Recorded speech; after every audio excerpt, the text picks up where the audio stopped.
Hi, I'm Sully. About a year ago, Steve and Marin from Woodworking for Mere Mortals challenged us to think of what we could make out of a log. Well, I happen to have a log here. This is actually the trunk of my Christmas tree from last year. I've had it sitting around the house for a while, so I decided I'm going to make something out of it. I'm thinking I'm going to make a large wooden mallet. It'll be very oversized, and if he has Woodworking for Mere Mortals, I figure I should have Building for Barbarians. So, in keeping with the original challenge of the video, I want to do as much of the work as possible with hand tools. I hope the final product will be suitable for something built by a barbarian. So, let's get to work.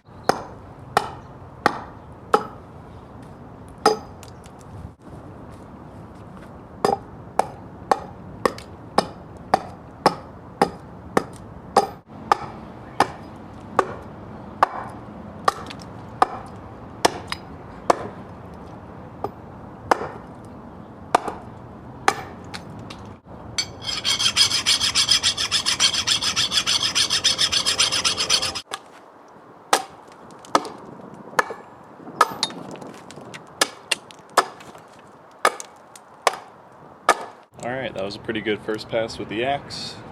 Still have quite a bit to clean up at the end, but I think I'm going to take it inside and go to work with the chisel now.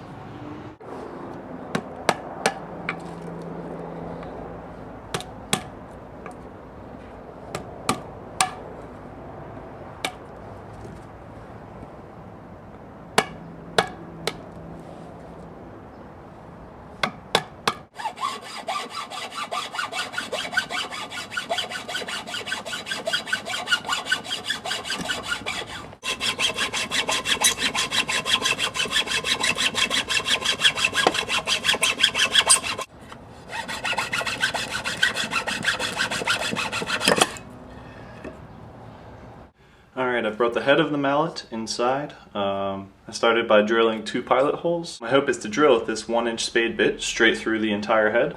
I have 2 holes that are offset by just over an inch, so this will let me drill 2 holes all the way through. That'll be my mortise. Then I'm going to hand chisel the tenon out of the top of the other piece. So I happen to have a couple of pounds of modeling clay sitting around from some other projects that I've worked on. So I'm just taking off pieces of this, trying to form it around to give myself a nice stable base and the log doesn't move around while I drill it.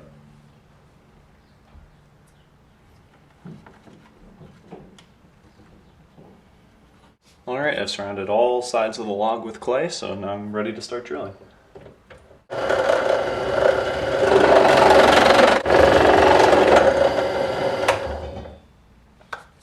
Alright, that seems to be working really well. It's holding everything in place. I'm going to need to raise this up because unfortunately the plunge isn't deep enough to get all the way through the piece in one go.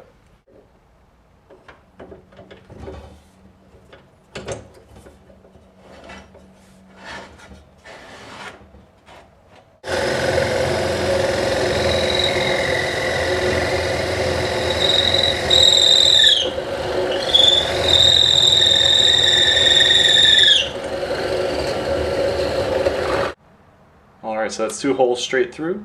Now I'm going to just go back to the hand tools and I'll chisel out this center portion.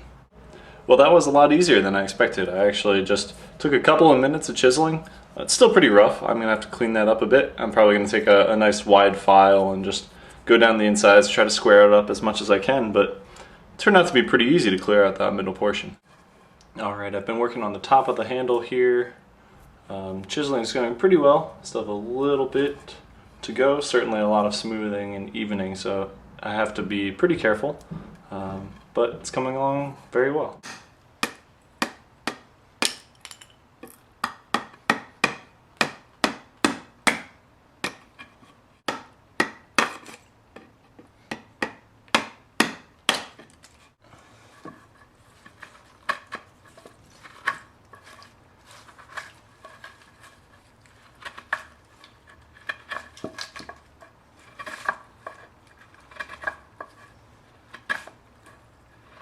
Well, it took a lot of fine chiseling, but I've been able to fit the handle onto the head. Now if you look right at the joint, you can see that the head doesn't come quite flush to the handle, and that's true all the way around. So all I need to do is taper out this top part for a better fit. This is the first dry fit, and I had to really hammer it on there so I know it's nice and snug. But yeah, it's coming along. All I'm trying to do here is keep the outside edge at about the same place where it's at, and taper in towards the neck of this tenon. As I did all my stop cuts down, it actually kind of flared out a bit, and since the log is curved, it's going to want to be deepest in the middle, towards the inside of that tenon. So I'm just cutting down towards that.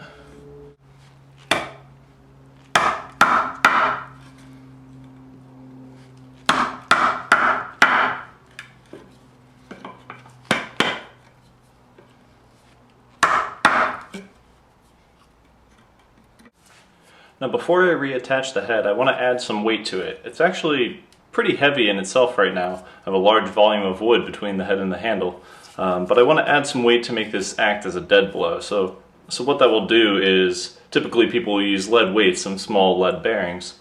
You fill a pocket inside, and that way when you strike the head of the mallet, the little weight will continue on. That prevents the head from bouncing back off of the surface that you're pounding. Actually, since I started this project, Stephen Marin has posted a wooden mallet project of his own. So it was a funny coincidence, since this was originally a response to his "What can you make out of a wooden log" video. Instead of lead, he tried to use sand on that project and wasn't very happy with the results. Now, like Steve, I found that lead BBs are actually kind of expensive. I can find a tin of, maybe a quarter-pound tin of BBs for $4, so that's $16 for a pound of lead. And my thought is to use pennies. So depending on the year, the density of pennies have changed. But basically that's $1.80 instead of $16 per pound. So I guess that shows you the state of the US currency, when I'd rather use currency as weight than buying something else with it. Alright, I drilled the hole from one side and filled it with pennies. I didn't stop to calculate how many pennies I was going to be able to fit or anything like that. Turns out I think 31 in this hole. So between the two holes I'll have over 60, which will be over a third of a pound. Alright, well I'm going to cheat one more time and use a power tool here, because I don't know how else I'm going to cut out this 1-inch circle accurate enough to cap that hole that I've made. So I'm going to cut it out on my scroll saw.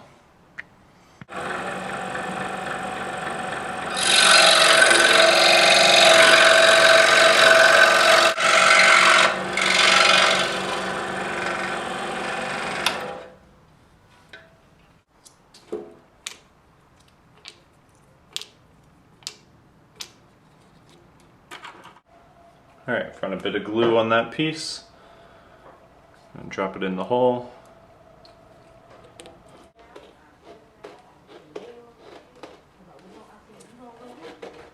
Alright, so that's clamped. I'm going to let it dry and then I will sand the end flush. Alright, so I've cut a slit in the top of the handle here. Now I'm going to just insert that into the head, and then I'll drive a wedge into there to hold the head in place.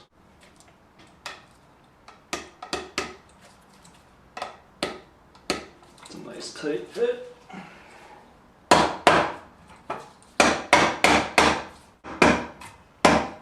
Alright, so there you have the head. It's well seated onto the handle. Now, just a thin coat of glue on this wedge and I'll insert that.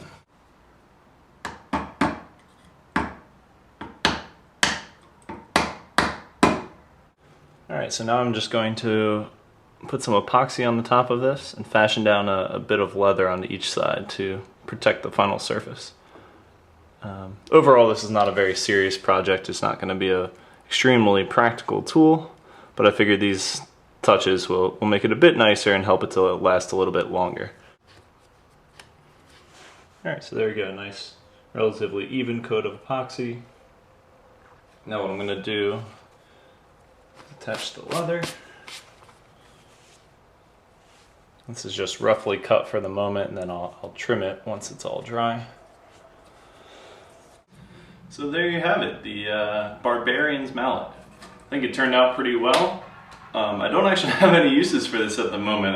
I've never used the mallet as much as I did during this project, and now that it's done, I guess I'll need to make another one. So please leave a comment telling me what you might make out of a log, or even better yet, pick up a log and make something yourself. And tune in next time for more Building for Barbarians.